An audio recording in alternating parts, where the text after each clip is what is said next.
Es posible que los seres humanos sean los guardianes de este gran jardín. Los abuelos tejieron a este tiempo una posibilidad de que esa respuesta sea afirmativa. Ellos dicen, el Gran Espíritu va a venir a ver a la madre y va a preguntar, ¿qué tiene ahí, madre? ¿Tiene ahí células vivas? ¿Tiene vida? ¿O tiene parásitos que hay que limpiar? Entonces los viejos dicen, esa pregunta hagámonosla antes de que el Espíritu pregunte. ¿Qué queremos ser? ¿En qué postura estamos? ¿En ser parte de la vida o en ser simplemente parásitos que devoran la posibilidad del Espíritu manifestarse en esta forma? Contaba nuestro abuelo Furuya Winaima que más o menos en 1975 se empezó a gestar la Gran Alianza de los Pueblos, donde todos los pueblos se reunieron y dijeron, el gran monstruo del consumo se ha levantado, ha adquirido su cuerpo, su mente ya está por despertar para atrapar lo poco que queda libre. Entonces dijeron, tenemos que encontrar la manera de mitigar a este monstruo para que la posibilidad de la vida en la tierra perdure. ¿Cuál es esa manera? Todos los pueblos coincidieron en que solo una alianza de las naciones originarias, solo esa alianza iba a ser capaz de mitigar ese monstruo.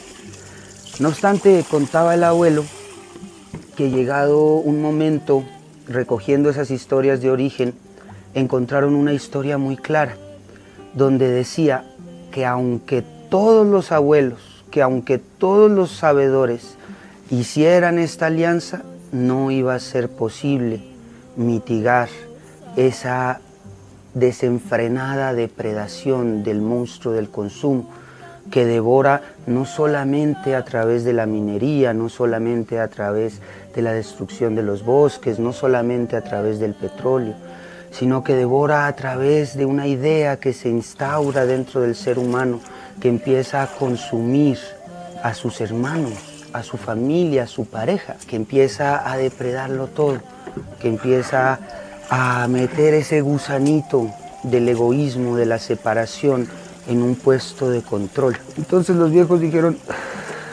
no es posible. Entonces, ¿cómo es?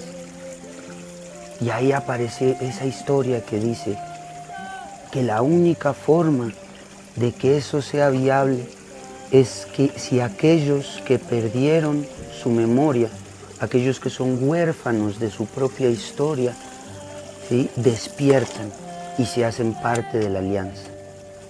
Entonces, uno de los enfoques principales de esta alianza fue ese, acompañar a todos los pueblos que perdieron su memoria, la memoria de su territorio, la memoria de su sangre, la memoria de sus aguas, de sus plantas, que pudieran recuperarla y ser parte de la alianza. Decían, el gran monstruo está todo cubierto por todas las direcciones, no hay manera de penetrar hacia el corazón del monstruo.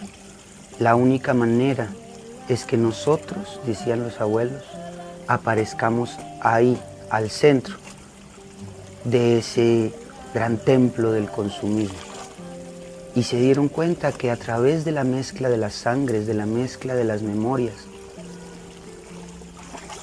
que a través de una nueva humanidad, que al despertar su memoria despierta la memoria de todos, era la única manera posible, ¿sí?, de que cuando llegue el momento que el Gran Espíritu viene a pasar revista, ¿no?, a pasar el examen, pudiésemos salir victoriosos.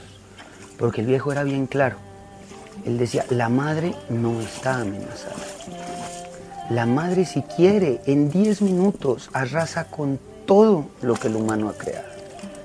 Y unos cuantos cientos de miles de años que para ella no son nada y bastará para que se borre todo rastro. Él siempre dijo, la madre no, la madre llora, pero no llora por ella. Ella llora por nosotros, porque es nuestra posibilidad la que está en juego, no la vida. Eso, ahí no hay guerra, ahí no hay pelea, ahí no hay pleito. La vida avanza, la vida es, la vida está y siempre va a ser. Entonces, no veo algo más importante que decir que el tiempo realmente llegó y que tenemos una responsabilidad muy grande sobre nuestros hombros.